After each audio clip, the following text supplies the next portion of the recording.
Ebuzafo ahaye GC News mema obibia akwaba latest hot news and mede bremo Kwesi Pratt, managing editor of the Inside newspaper or the Nsemo to Gyamfi Chief Justice Hunsensebi. Na answer and semuni nyina beba no. Se wunya subscribe ya, bomode ya say we subscribe to channel. Na wa like video no, give us a thumbs up na fi share ma ofufro so enye bi hwe na wo hu ensemo a ekoso ewo Ghana memo hanom. Afi yenhwe ye ensemo a abeto yepono so. Kwesi Pratt, Junior, managing editor of the Inside newspaper. Also, the Nano Atumu, Chief Justice, suspended Chief Justice, Justice Gertrude Torkonoo. Now, the press conference, she shares so a brubro and Sembebre, ni maybe a coso committee, ni mo anebo, and so check then a faswa, the ninye, obeda, nina, Eddie. Nanuna Kwesi Pratt, so at Yesimu, somewhere suspended Chief Justice. Justice Gertrude Torkonoo ni sema odo tuja na Kwesi Pratt atete ensemi pasa wode ensembebre atuja wa react to ensemi ema wada ensembebre edi efa ne sema ode atuja yegotie Kwesi Pratt Junior ne sema wode tuja fa Chief Justice Gertrude Torkonoo sema wobeka aye nyina yenti Kwesi Pratt clearly does not show that she's aware that the Supreme Court had made 3 determinations on some of the issues that she raises. And one of the issues she raises has to do with in-camera sitting of this committee. Indeed, Kwame, 3 Supreme Court decisions have been made before her case was referred to the Justice Praman Committee. And in the first case, there's a case of Justice Gabby versus Tiger Eye. There's also the case of Gertrude versus Attorney General. And there is the case of the Ghana Bar Association versus the Attorney General. In all of these 3 cases, the Supreme Court decided that Article 146 proceedings ought to be in camera. Our Chief Justice does not know this. So if our Chief Justice does not know this, how competent can she be as a Chief Justice? She's not aware. She doesn't know that there have been 3 determinations. The such processes ought to be in camera. What? The Chief Justice doesn't know. Shocking. Let's put that aside. The Chief Justice is complaining that her husband was not allowed into the city.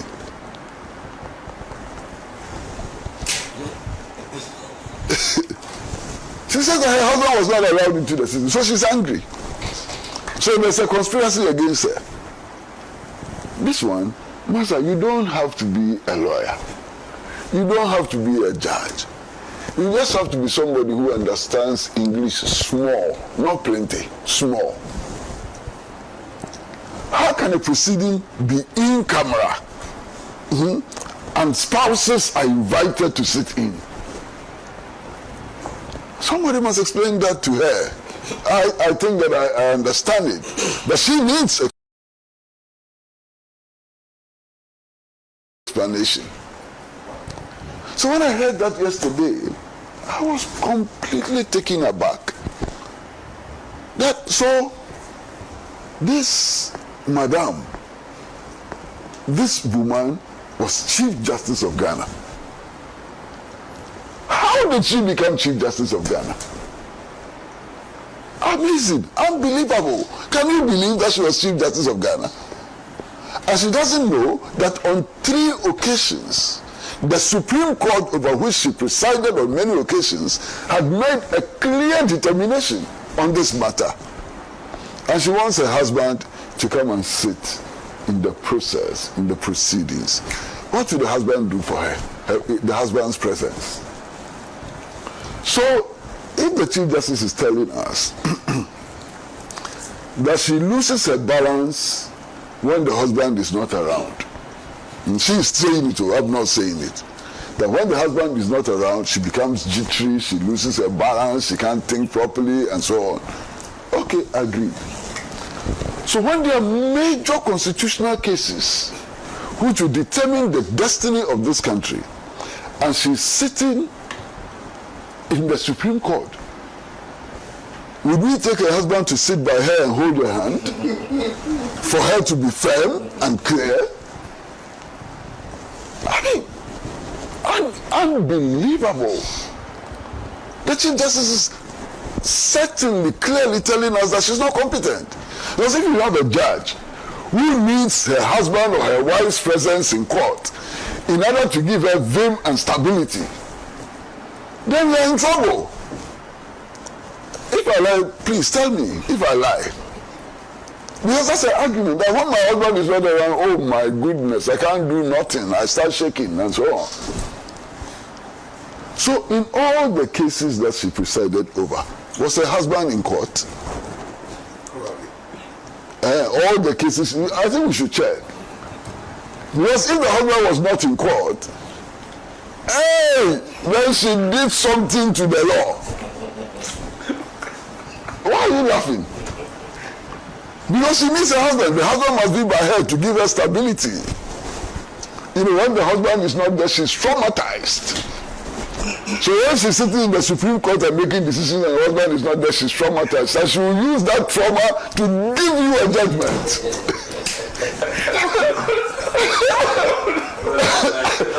Why are you people laughing? No, I'm very serious. No, it's a good analysis. No, I am very serious. No. People's cases. This one, it is. You are presiding over people's destiny. You are presiding over people's destiny. You have the power. You actually, Uncle, you actually have the power to order that people should be killed.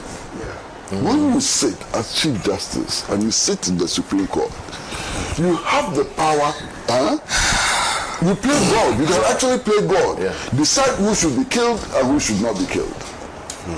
And such a person tells us that in the absence of her husband, she goes gagas.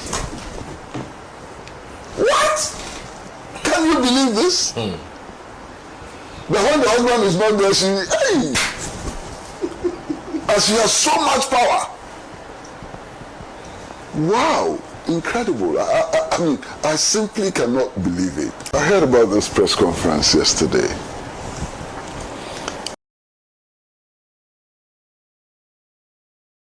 And I decided to watch it live. And quite frankly, I felt extremely sad for the Chief Justice. Because what she succeeded in doing was to invite the press, which put the cameras on her, and then she declared that she's completely unfit to be Chief Justice of Ghana. That's what happened yesterday. You understand? First and foremost, her conduct is prejudicial and contemptuous of the process that she's part of. And I would have expected the Chief Justice to know better than what was exhibited yesterday. If she was sitting in court as a judge of the Supreme Court, as Chief Justice, whatever, as a justice, and somebody made statements which prejudge the outcome of the proceedings, what would have been her attitude? We have to be clear that there are two types of contempts.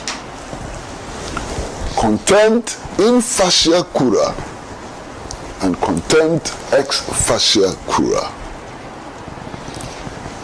The most important ingredient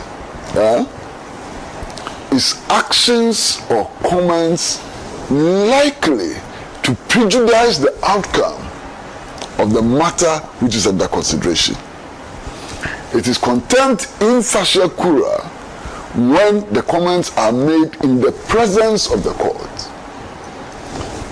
Comments or actions are in the presence of the court.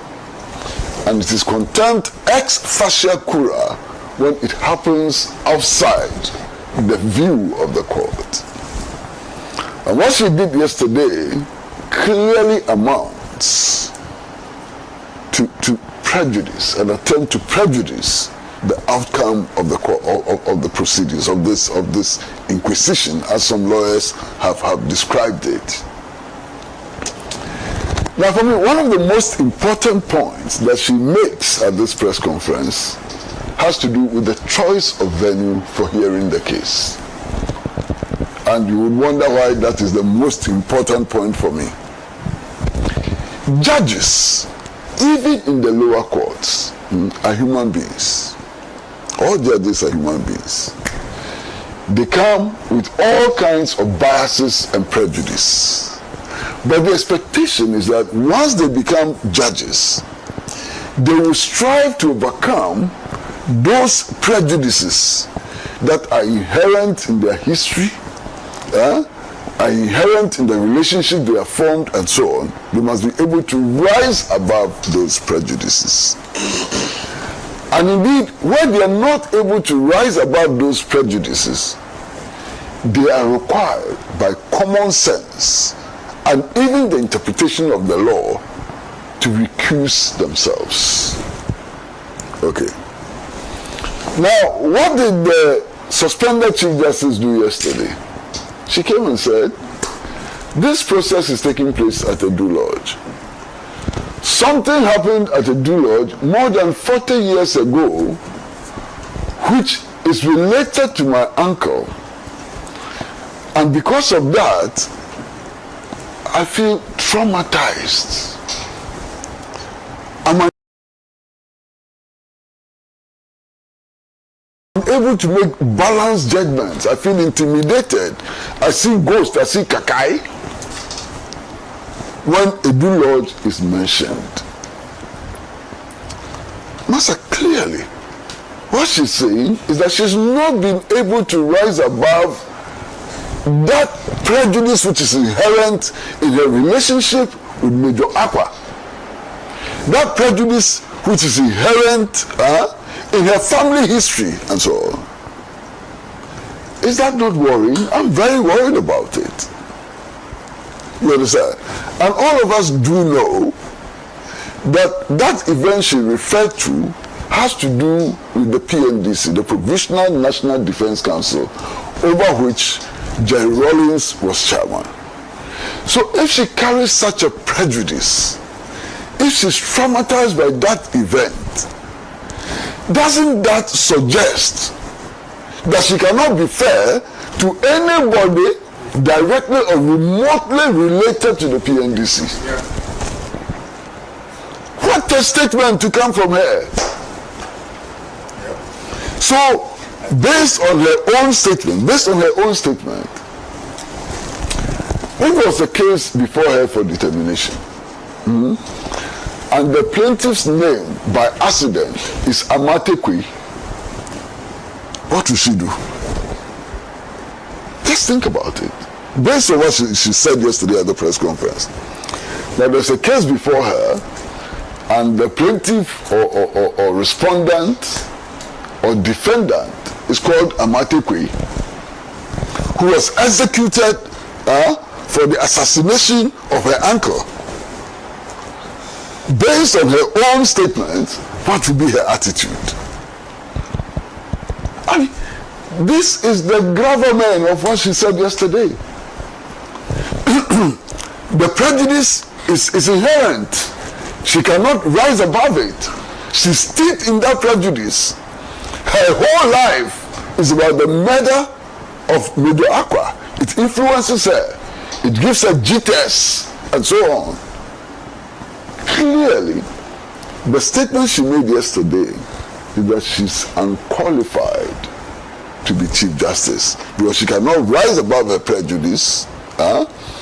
She cannot rise above her prejudice, which is inherent in her family history and so on. And I was very deeply troubled by her own statement about herself. You understand? Very deeply troubled about that. Now, as Chief Justice, it is also clear that she must be very conversant with the law. She must know the law. Okay? And the law is made up of the hardcore hardcore letter of the law, what the law says, the letter of the law, and also history. There are two components. The law in motion, that is its history. What judgments were arrived before, what contestations took place in the court and so on, all of that add to the interpretation of the law, and then the text of the law itself too. So I'm surprised that the Chief Justice's press conference clearly does not show that she's aware that the Supreme Court had made 3 determinations on some of the issues that she raises. And one of the issues she raises has to do with in-camera sitting of this committee.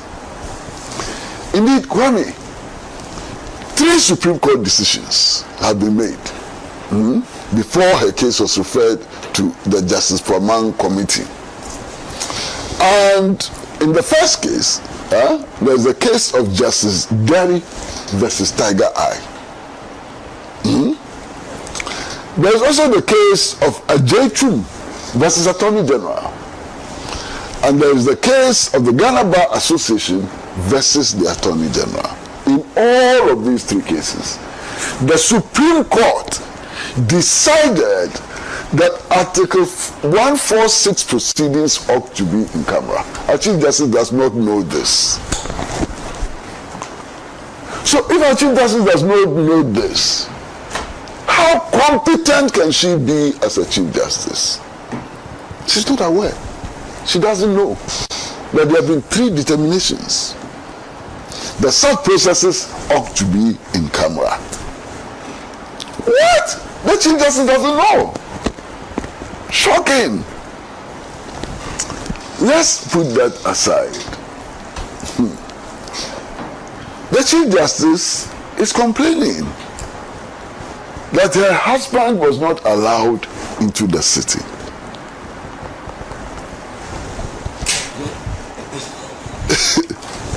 She says that her husband was not allowed into the city, so she's angry.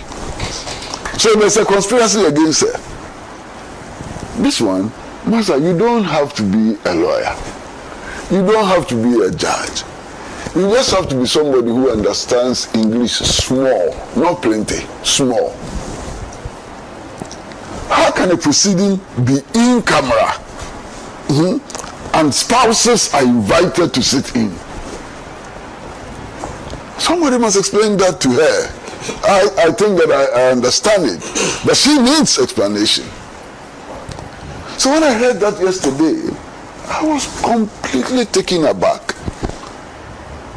So this madam, this woman was Chief Justice of Ghana. How did she become Chief Justice of Ghana? Amazing, unbelievable. Can you believe that she was Chief Justice of Ghana? And she doesn't know that on 3 occasions, the Supreme Court, over which she presided on many occasions, had made a clear determination on this matter. And she wants her husband to come and sit in the process, in the proceedings. What will the husband do for her? The husband's presence. So, if the Chief Justice is telling us that she loses her balance when the husband is not around, and she is saying it, or I'm not saying it, that when the husband is not around, she becomes jittery, she loses her balance, she can't think properly, and so on. Okay, agreed. So when there are major constitutional cases which will determine the destiny of this country, and she's sitting in the Supreme Court, would we take her husband to sit by her and hold her hand for her to be firm and clear?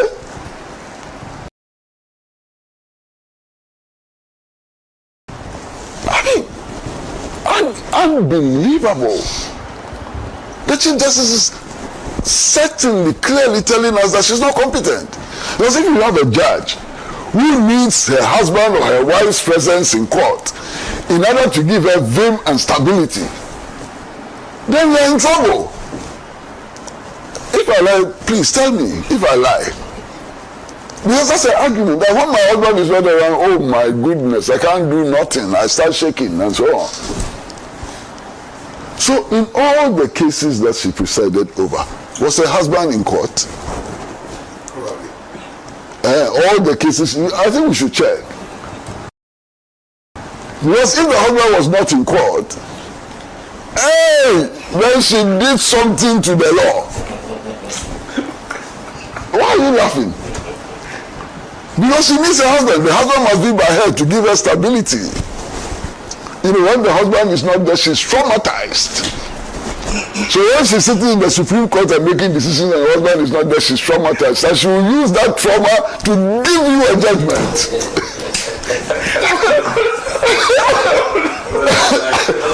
Why are you people laughing? No, I'm very serious. No, it's a good analysis. No, I am very serious. No. Some people's cases. This one, it is. You are presiding over people's destiny. You are presiding over people's destiny. You have the power. You actually, Uncle, you actually have the power to order that people should be killed. When you sit as Chief Justice and you sit in the Supreme Court, you have the power. You play God. You can actually play God. Decide who should be killed and who should not be killed. And such a person tells us that in the absence of her husband, she goes gagas. What? Can you believe this? That when the husband is not there, she and she has so much power. Wow, incredible. I mean, I simply cannot believe it. But it gets worse. It gets worse. Master, it gets worse. This is Chief Justice of the Republic of Ghana. And Master, Ghana has had some of the best judges in the history of jurisprudence in Africa. And we can mention them. Prominent justice, Olenu, mentioned them, Akufo Addo, and so on. The position she occupies has been occupied by giants in law, and so on. And that is how we should judge our justices of the Supreme Court, especially the chief amongst them.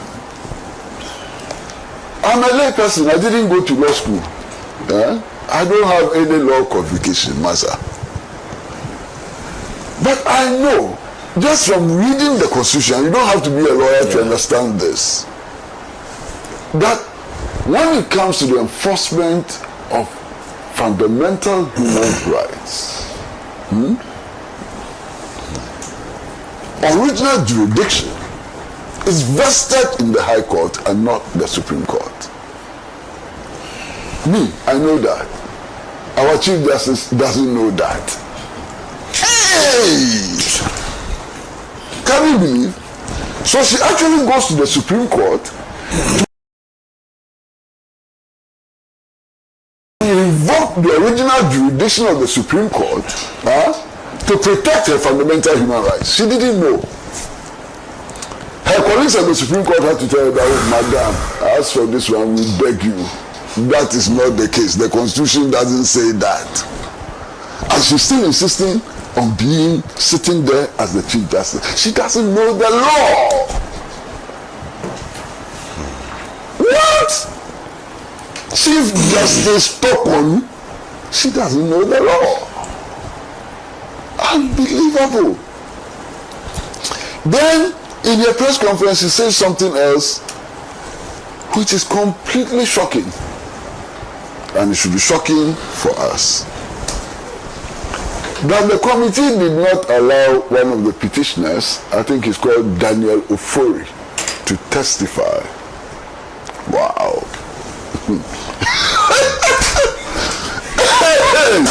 Master, you remember, you have to remember the election petition. You remember? Yeah. Big one there. You remember the decision of the Supreme Court? Big one. The Supreme Court decided in our face, and in fact, that proceeding was televised. The Supreme Court decided that they cannot even force Jean Mensa to testify. You understand? They said they would not even allow her to testify. She's free to testify or not to testify. And that was a case in which she was the presiding officer for that election. She was. That was the case in which she was the electoral chairperson of the Electoral Commission and so on. The Supreme Court decided that no, madam, if you don't want to testify, it's okay. But our learned Chief Justice, and she's more than learned, her Lordship, the Chief Justice, doesn't know that. Her Lordship, the Chief Justice, says that the committee should have forced Daniel Ofori to testify. Unbelievable. Then another case which just kills me completely. Justice Torkonuu holds a press conference and she says that I have not been given a copy of the petition. I am not sure what kind of petition the committee is dealing with and so on. But you see, she made a request to President John Dramani Mahama to give her 7 days to respond to those petitions. President John Dramani Mahama gave her 10 days, 3 more days to respond to the petitions. And she did indeed respond to the petitions. True or false? Exactly. Okay. So, how could she have responded to petitions that she didn't know, the contents of which she didn't know? How could she have responded to those petitions? Then this matter comes up and she says, oh, yes, I've responded to the petitions, which means that she has the petitions, okay? I've responded to the petitions. But I am not sure that the petitions I responded to are the petitions which were given to the committee. Oh, madam, please. Mother, it is not possible, and I'm saying this, it is not possible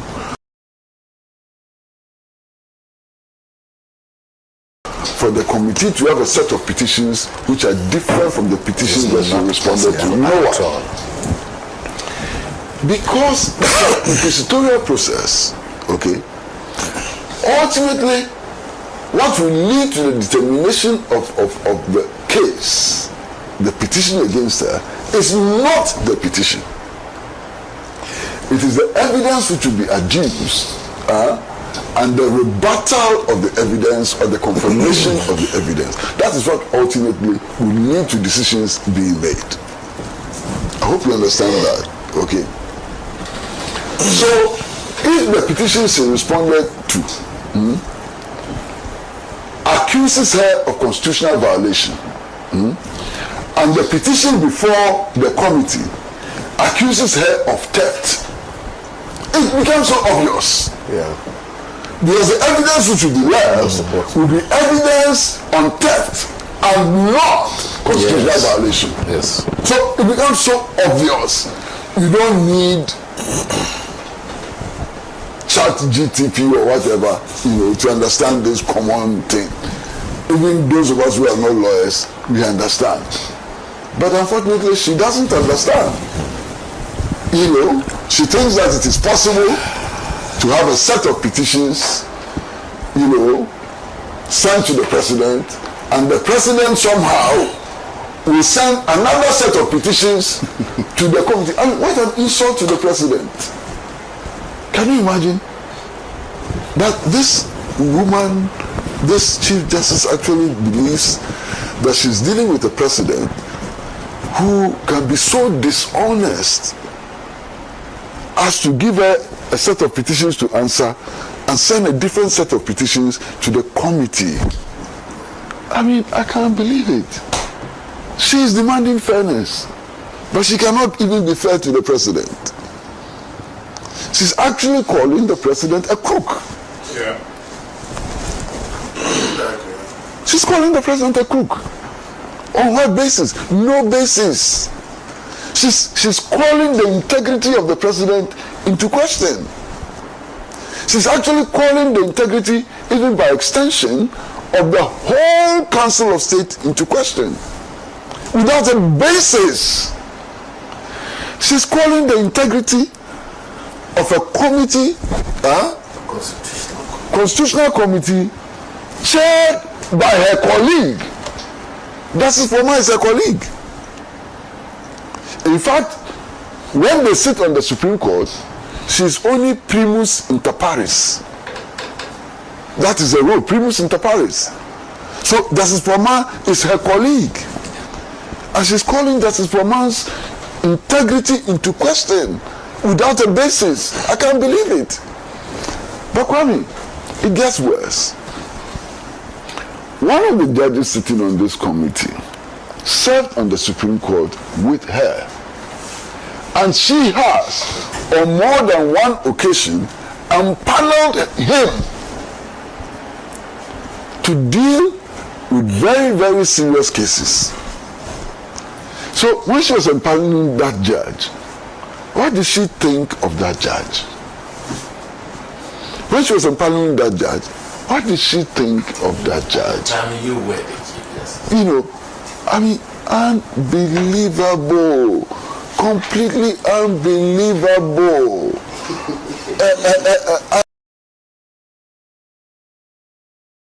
I can't understand it. What is this?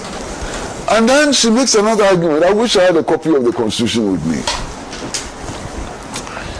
That one of the petitioners, which appears to be an organization, doesn't exist. That's the argument who says the petitioner doesn't exist. And why she thinks that the petitioner doesn't exist, apparently is because she's gone to the Registrar General and found that it is not registered as an organization. Whoa. Ankaranda.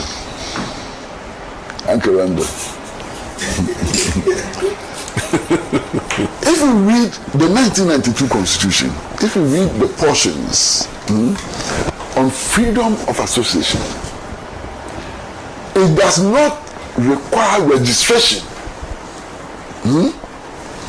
as authentication of existence. Yes, if you are registering a company to do business and so on, that's fine. But the four of us sitting on this table can decide to act together as citizens without registering. And there is no law against that. When you read the provisions of the 1992 Constitution, the freedom of association. So if the four of us agree that tomorrow morning we hold a press conference on how to cook banana, nothing can stop our acting together as a group by any name, for as long as the four of us agree to act in that manner. Indeed, the only restraining thing, and even that is inferior to the constitutional provision, is the public order law. Because the public order law requires of us, if we want to act together, in public manifestations to notify the police, to give them notice and so on. But even that law is inferior to the provisions of the Constitution. And I've argued that the public order law needs to be challenged and repealed because it's unconstitutional. Because the Constitution grants unfettered right to citizens to protest, to demonstrate, to hold processions and so on. The public order law introduces fetters to that right. So I insist that it can be challenged. I don't have the means to challenge it, but I insist that it can be challenged. So that is the only fetter to citizens acting together and so on. So I don't know how the Chief Justice read the Constitution. I want to be very, very kind to her.